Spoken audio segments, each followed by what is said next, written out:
These are videos humans were never meant to see. Okay, so we all remember this viral video of a girl on a plane, completely freaking out saying she wants to get off because the person she just saw wasn't human. But what if I told you some guy just did the same exact thing a couple days ago? Just watch this video and let's talk about it.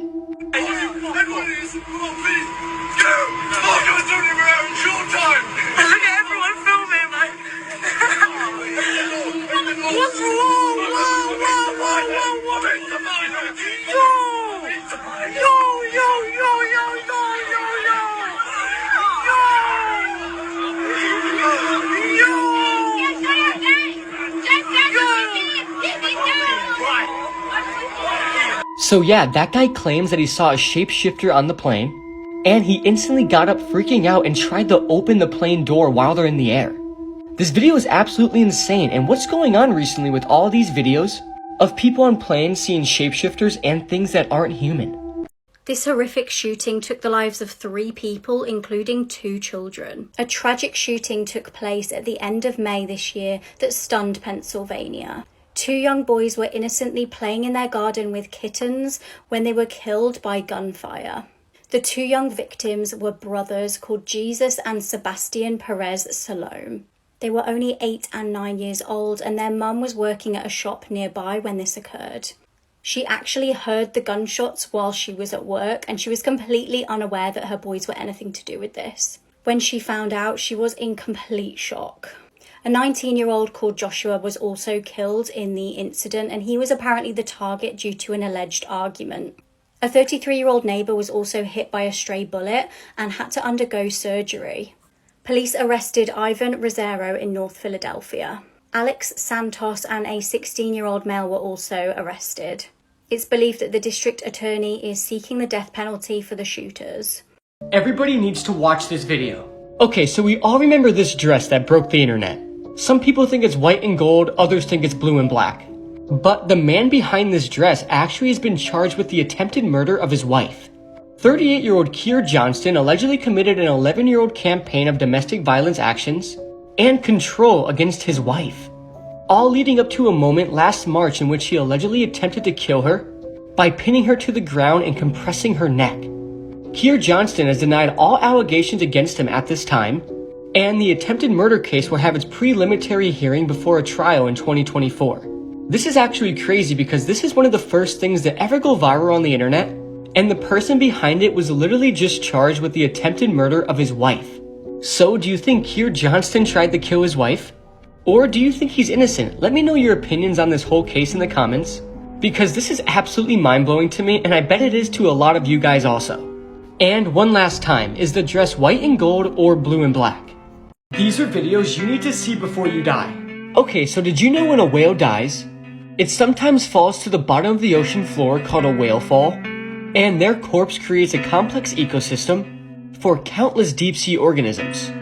Well, the video I'm about to show you is exactly that, which a research submarine discovered, and it shows many organisms enjoying this whale's homemade ecosystem. Here's the video, and it's crazy. Whale fall. Whale fall. Oh, here we go, baby. Okay, yeah, dinner is served. Look at that's not bacterial, Matt. No, they are worms. Look at the blubber on the right side. Yeah. It's not even digested all the way. This is so... Definitely, where food is so limited, I would imagine scavenging is a great strategy. Your food doesn't run away. So yeah, isn't that video so fascinating? It's crazy to me how life can just end for one, but even after death, they can still help. These are photos that go unseen by most people, part 1. Up first is what a gasoline container looks like underneath a gas station. And let me guess, some of you thought the gas was just unlimited at gas stations. Well, it's not, and it's actually stored in these giant containers underneath the gas station. Next up, if you're a boy, you definitely shaved. But did you know this is what the inner workings of shaving cream looks like? This is actually crazy, and if you didn't, now you do. Next up is what the inside of a bungee cord looks like. I've never been on a bungee cord, and I don't think I ever will, but just looking at this photo is kind of unsettling for some reason. I think it's because there's so much little cords all next to each other. Next up is what a movie theater looks like with no seats or screen in it. This is so unsettling, and it looks like the opening scene of a horror movie. Next up, did you ever wonder what the inside of a bowling pin looks like? Well, if so, it's actually just wood. This completely blew my mind when I looked this up, because I never knew what was in bowling pins, but I would have never guessed it was wood. So, who else's mind is blown? Police officer crushed my head and killed me while I was shouting that I couldn't breathe. My name is George Floyd.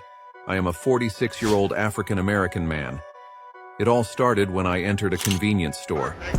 I was accused of using a counterfeit bill for a purchase, which led to a call to the police. When the officers arrived, I was arrested and handcuffed. That's when my life took a turn. They pinned me to the ground, face down. I tried to cooperate as best as I could, but my life was in their hands. Derek Chauvin, one of the officers, came and knelt on me, pressing his knee against my neck. I found myself trapped, unable to move, to breathe. I cried that I couldn't breathe repeatedly for 10 minutes, which felt like an eternity to me. I felt life gradually leaving me.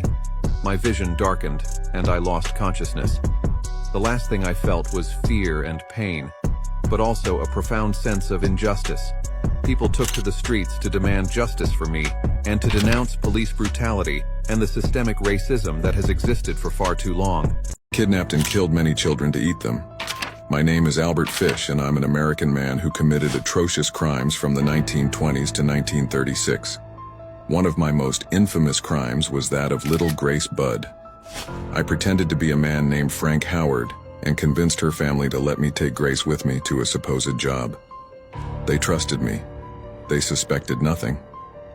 I took her to a secluded little cabin I'd prepared for the occasion. Once there, I revealed my true nature. I tied up the poor child. She cried and screamed, but that only added to my sick pleasure.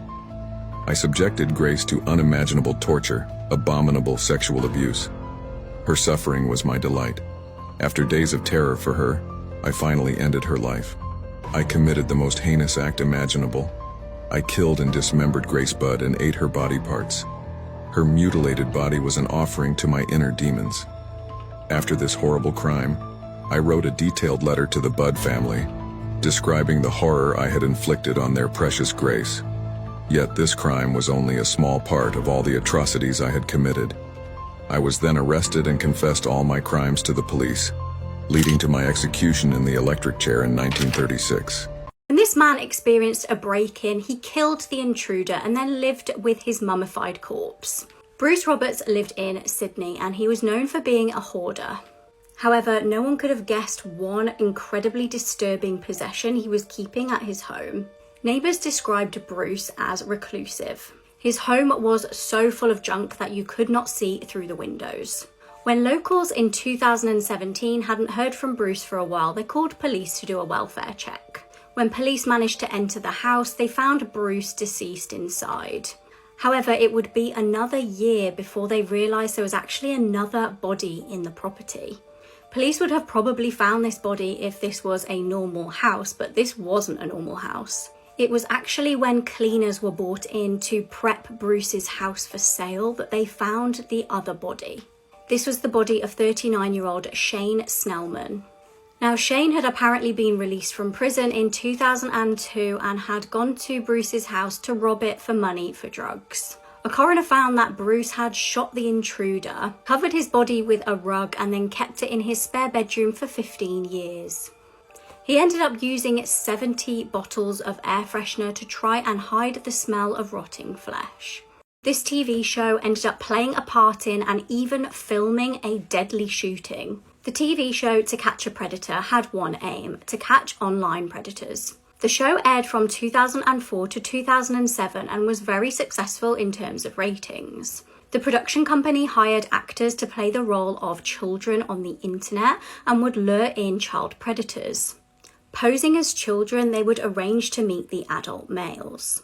Then when the adults showed up, a camera crew lay in wait. The presenter, Chris Hansen, would confront the males, and then ultimately they would be arrested. By 2007, the show had helped to catch hundreds of potential predators. They had got 36 guilty verdicts.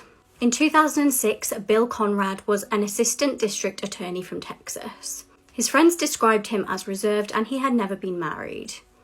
In this particular sting, a house in Texas was fitted with live video feeds. High-tech equipment was installed and police officers stayed in the house waiting to lure in potential predators. Now, weeks prior to this, Bill had actually been talking to a minor online. He'd been pretending to be a college student, but eventually slipped up and revealed his true identity. The TV show in Texas tried luring Bill into the house, but they failed, so they took matters into their own hands. Chris Hansen and the crew turned up at Bill's house, ready to catch him unaware. However, Bill wasn't answering the door. Police ended up calling a SWAT team in. As they forced entry into the house, Bill shot himself in the head. One of the officers reportedly said into the camera, "That'll make good TV." The story of the preppy rapist will infuriate you, and it demonstrates just how power and privilege can lead to complete injustice. This man's name right here is Alex Kelly, and he was born in Connecticut in the year 1967. And before he even turned 20, he was charged with 2 extremely disturbing crimes. Over a 4-day period in Connecticut, he was charged with committing 2 different rapes. First, he allegedly assaulted a 16-year-old girl from Stamford, and he also kidnapped one of his victims. He offered them a ride home and then took them somewhere and assaulted them. But in the year 1987, just before his trial was set to start, Alex escaped the country. Yes, somehow he evaded justice and he fled to Europe. And for 7 whole years, Alex was able to live in Europe. He faced no repercussions for his actions, and his parents even sent him money and helped hide him. One day, though, law enforcement knocked on his parents' door, raided their house, and found photos of the family with Alex in Europe from the previous year. And at that point, they were arrested and charged with obstruction of justice, and Alex finally came back to America. After a lengthy trial process, some of his charges were downgraded, but he was eventually sentenced to 32 years in prison. But after just 8 years, he was up for parole. He applied for parole, but they denied it. And at this parole hearing, he said that he realized he was hyper-competitive and self-centered, and he realized that the world was bigger than himself, which I think is just so douchey. But just 10 years into his 32-year sentence, Alex was released in the year 2007. And I feel like that was very, very quickly. So many other people would not get released 10 years into a 32-year sentence, but Alex was. And if I didn't iterate this enough before, the crimes that he committed were absolutely horrific. The victims were completely traumatized for the rest of their lives. And some of the details I just can't share on TikTok because they were so graphic, but you can go look them up and research this case if you want to yourself. But yeah, after sexually assaulting 2 underage girls, kidnapping one of them, fleeing justice for 7 years, he only had to serve 10 years in prison. But nowadays, Alex works as a skydiving instructor. He has a skydiving service. So if you want to go skydive with a rapist, hit this company up. Could you get away with a serious crime because one of your other personalities was to blame? Well, this man did get acquitted because psychiatrists believed that his other personalities were to blame for his crimes. Billy Milligan had trauma from an early age. His dad unalived himself when Billy was just 4 years old. His mum then remarried and his stepdad abused him. He SA'd him and threatened to bury Billy alive if he ever told anyone. Over the years, Billy developed 9 different personalities of different ages and genders. Some of the personalities began to get violent.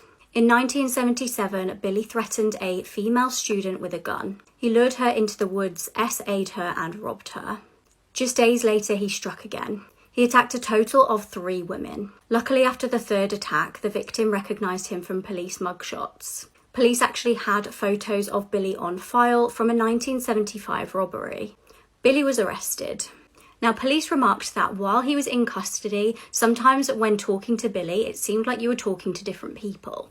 Sometimes he referred to himself as Phil, sometimes as David, sometimes he spoke with different accents, and other times he claimed to be Jewish. When a psychiatrist referred to him as Billy, Billy stated, "Billy's asleep, this is David." It was determined that Billy had about 10 different personalities. They ranged from a 3-year-old girl to a man named Arthur who was responsible for clearing up the mess of all of the other different personalities. It became apparent that 23-year-old Reagan was the personality responsible for robbing the victims. Now, Reagan struggled with empathy. A 19-year-old lesbian personality was responsible for the SAs. It was believed that Billy, the core personality, had been asleep for 7 years while all of this was going on. Billy was eventually found not guilty by reason of insanity. He was transferred to a hospital for the criminally insane in 1980. In 1991, he was released and he passed away from cancer in 2014.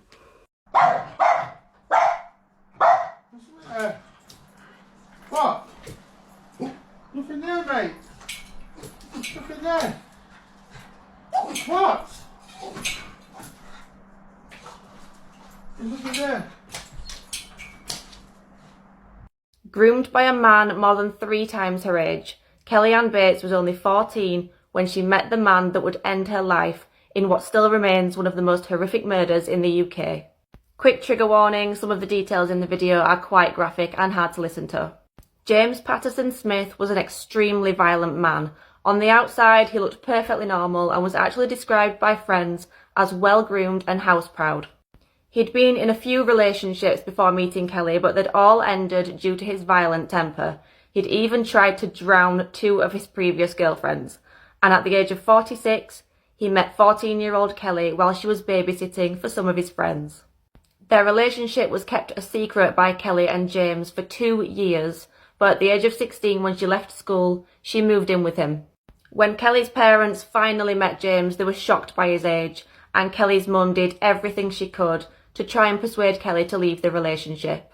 As the months went on, Kelly became more and more withdrawn, and eventually all contact between her and her family stopped. On April 16, 1996, the police received a call from James saying that he'd accidentally drowned his girlfriend in the bath. When they arrived at the house, they found blood throughout the rooms and Kelly's naked body was in the bedroom. It became quite clear that this was not an accidental death. Kelly had drowned in the bath, but only after enduring up to a month of torture at the hands of James. Kelly had over 150 injuries in total. She'd been tied up with a ligature around her neck, she had burns to her legs, a fractured arm, multiple stab wounds from knives, scissors and forks. Her hands were crushed, she had stab wounds inside her mouth, she'd been partially scalped, and she had 2 empty eye sockets. Kelly had endured all of these injuries in the weeks leading up to her death, before finally being dragged to the bathroom and drowned. James was quickly arrested, but denied murder, saying that Kelly had inflicted all these injuries on herself to make him look bad. He then changed his story and said that it was him, but that Kelly had taunted him and dared him to do it. It only took the jury 1 hour to find him guilty, and he was sentenced to life in prison with a minimum of 20 years. In January 2023, he actually became eligible for parole, but it was denied and he remains behind bars. This former Degrassi actor is one of the worst pedophiles in Canadian history. Trigger warning, this story is extremely disturbing. It's honestly one of the worst I've read about in recent history, so viewer discretion is advised. This is Bird Dickens, born in 1971 in Ontario, Canada. Bird was an actor and he was known for portraying a character named Scott Smith on Degrassi High. On the show, he played an abusive boyfriend, and in real life, he was just so much worse than that. A lot of Degrassi fans will remember him from his role in this show, but he also acted in a number of other productions. So after his role ended on Degrassi High, in 1991, 3 different women claimed that he had sexually assaulted them. He was charged with these 3 rapes, but he was acquitted of all charges eventually. But the story got so much darker from there. In 2004, he met his future partner Dylan Ann McEwen, and in 2016, it was discovered that he had been engaging in deplorable BDSM activities with her that involved minors. And when police executed a search warrant in April of 2016 of the couple's home, they found over 1,000 images of CP, images and videos. And each of those individual images depicted some of the most grotesque CP ever recorded. But in 2003, before he met his future wife, he was actually offered a night with a minor by a girl's mother. Apparently, the mother took nude photographs of her own daughter and mailed them to Bird, and Bird then took the girl and her mother to the movies, and then engaged in sexual activity with the young daughter while her mother sat in the same room and watched. This is just disgusting. So this investigation by the police actually uncovered thousands of CP images that were shared between Dickens and his wife, and apparently he was a major member on a lot of BDSM and fetish forums online where he found, quote, like-minded individuals that he would swap these files with. And when the police actually went through these files, I feel so bad for the people that have to actually look through this content. The case got even darker. Some of these images and videos actually showed Bird himself engaging in sexual activity with minors. He recorded these sick videos, took these photos himself, then went online and shared these images with people on the internet. Some of his screen names included the names Retro Deviant, Bird Dog, and Sir Dirk. But during this entire investigation, he continued to work in the film industry. He worked on various productions, and nobody knew that this investigation was underway. Eventually, though, in the year 2018, he was sentenced to 7.5 years in prison, but there's no real justice in the story because in 2020, he was released on bail. That's right, for all of that thousands of CP images, some of which depicted himself abusing children, he only had to serve about 2.5 years in prison. In 1912, a young boy went missing. And when he was finally reunited with his mother, it seemed like it was not the same boy. So 4-year-old Bobby Dunbar disappeared by a lake on a family vacation in 1912. The only clue found was his hat, which led many to believe he had been kidnapped. The next year, in 1913, a man is seen traveling with a boy that looks very similar to Bobby. He was arrested, but he insisted the boy was not Bobby. He was a boy named Bruce Anderson. But the police didn't listen and returned the boy to Bobby Dunbar's mother. At first, the mother is not convinced the boy is Bobby Dunbar. But she claims that the boy has similar birthmarks to Bobby, so it must be the same child. But when she sends him to play with the neighborhood kids, they don't recognize Bobby either. The boy lived with the Dunbars for the rest of his life, went on to have a family of his own, and passed away in 1966. And almost 100 years after this took place, Bobby Dunbar's granddaughters insisted a DNA test be done. And it proved what they feared to be true. The boy was Bruce Anderson. He shared no DNA with the Dunbar family. It turns out part of the reason he was not reunited with his real mother was there was a rumor that Bruce Anderson's mother was a prostitute and was not viewed favorably by the police. For more creepy history, make sure you're following along. Judith Barcy was an American child actress with a promising, successful life ahead of her, but that life was cruelly taken away at just age 10 by her own father. Judith was first introduced to acting in 1984 when she landed a role in Fatal Vision. Chillingly, she was cast as Kimberly MacDonald, who was a little girl that was murdered by her father. She then went on to appear in over 70 commercials and TV shows, including Jaws, Cheers, All Dogs Go to Heaven, and she played the voice of Ducky in The Land Before Time. Mine is Ducky. Yep, that is what it is. Yep, yep, yep. While she looked like a perfectly happy child on the outside, she was actually experiencing a really difficult home life. Her father, Joseph, an immigrant who had moved to the US in the 50s, was abusing alcohol and was becoming really abusive to Judith and her mother. As Judith's success increased, he became more and more angry and resentful. He even threatened Judith with a knife once when she went to film Jaws, saying that if she didn't come back, he'd slit her throat. He even expressed to friends on multiple occasions that he was going to kill his wife. And on one of his friends saying, "What about the little one?" he said, "I'd have to kill her too." He often told Maria that he would kill her and Judith, saying that he'd either slit their throats or burn the house down with them inside.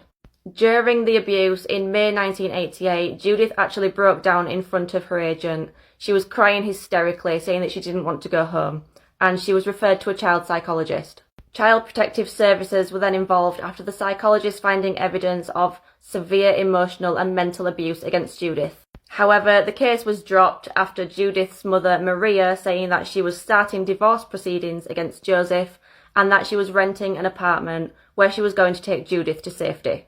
But those divorce proceedings never began and Maria stayed in the family home. On July 27th, a gunshot was heard by a neighbour. Maria had recently confided in this neighbour, saying, "I can't leave, he'll come after us and kill us, and he said that he'll burn the house down." On hearing this gunshot, the neighbour immediately knew that he'd followed through with his threats, and she dialed 911 and then ran towards the house.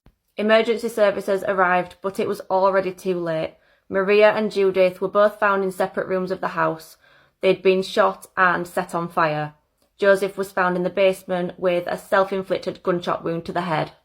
After her death, Judith lived on through her acting. The Land Before Time and All Dogs Go to Heaven were both released after Judith died. Her signature line as Ducky, "Yep, yep, yep," is inscribed on her tombstone, and the song that was played at the end of All Dogs Go to Heaven, called Love Survives, was dedicated to Judith's memory.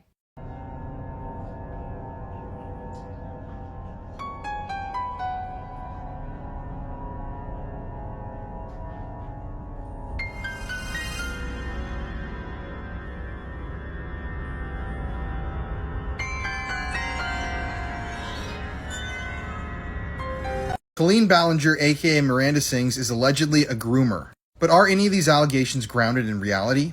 Let's go through a quick timeline and examine exactly what she's accused of doing. So if you don't know who Colleen Ballinger, aka Miranda Sings is, she's a wildly popular entertainer. And like this article states, because of her goofy, over-the-top persona, her content mainly appeals to young children and teenagers.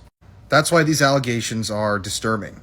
Colleen has said and done some somewhat troubling things in the past, but it wasn't until recently when all of this came out. So all of this was brought into the public eye when a person named Adam McIntyre really brought this up. He talked about it on YouTube, he made a huge Twitter thread, and let's go through quickly some of these allegations. So Adam was in a group chat with Colleen and a number of other fans who were minors at the time, and I'm just going to show you some screenshots. These are some weird messages that she would say in this group chat. I mean, right here you can see her talking about sex toys with minors. Here's another screenshot from the chat where she's asking the group, which once again includes minors, to talk about their periods and their bloody underwear. Right here she's asking an underage fan if they're a virgin, also asking another fan who's underage what their favorite position is. And I think that Colleen used this group chat to vent way too much about her personal life, like right here she's talking about the disintegration of her relationship. Keep in mind this is a chat which involves impressionable minors, and I mean just constantly saying strange stuff like this. So in Adam's YouTube video he goes through all of this. He talks about how Colleen allegedly didn't pay him for work, she allegedly stole content and ideas from him, and she even sent him a pair of her own panties when he was a minor. Which, admittedly, I will say is very, very strange. But then we get into the whole live stage show thing that Colleen does. In the last few weeks, a ton of people on TikTok have come forward and posted about their experiences which they found to be traumatizing at the Miranda Sings shows, including this traumatizing experience that a fan had on stage when Colleen invited her up to perform, and she played a loud fart noise and basically embarrassed this girl in front of the entire crowd. She had no idea that this was planned, and apparently it was really, really impactful to her mental health in a very negative way. There's also this really, really strange thing where Colleen invites young boys, I'm talking about children, on stage, and basically invites them to reach into her pants to grab something. And I mean, just look at the expression on her face. I just think it's really odd. And this is something that she's done many, many times, and she actually felt like it was so okay to do this that she made tweets about it, inviting people to come experience this for themselves. There was also another show where she pretended that a young child was pregnant, and even stated at one point on video that she smelled fertile. Which, once again, I don't think is very appropriate to be saying to a child. She also recently released this response video to all these allegations, saying that everyone's just overhyping it and she's basically denying everything that she's charged with. And I don't know, I need your guys' honest opinions in the comment section. Do you think this truly was unintentional? Let me know, because some of these allegations are truly bizarre.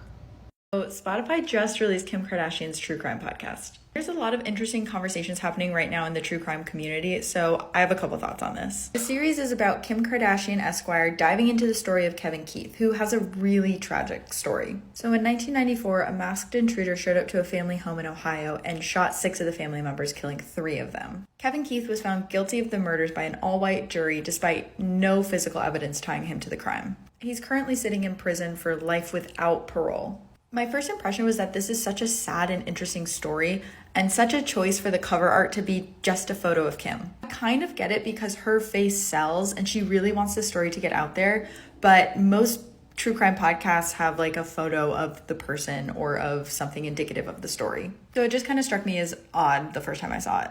The first episode also is obviously about the case, but it spends a lot of time also talking about the reason that Kim got into law. Obviously, she has the ties through her father, but it gets into why she got into overturning wrongful convictions. Right now, the true crime space is really littered with projects that feel like borderline exploitation, and it can be really hard to find a piece of content that doesn't feel like it's just exploiting the family members of people involved. But I will say, I think this does a good job of Kim using her platform to get a story out there that would otherwise go largely ignored. Let me know if you've listened to this.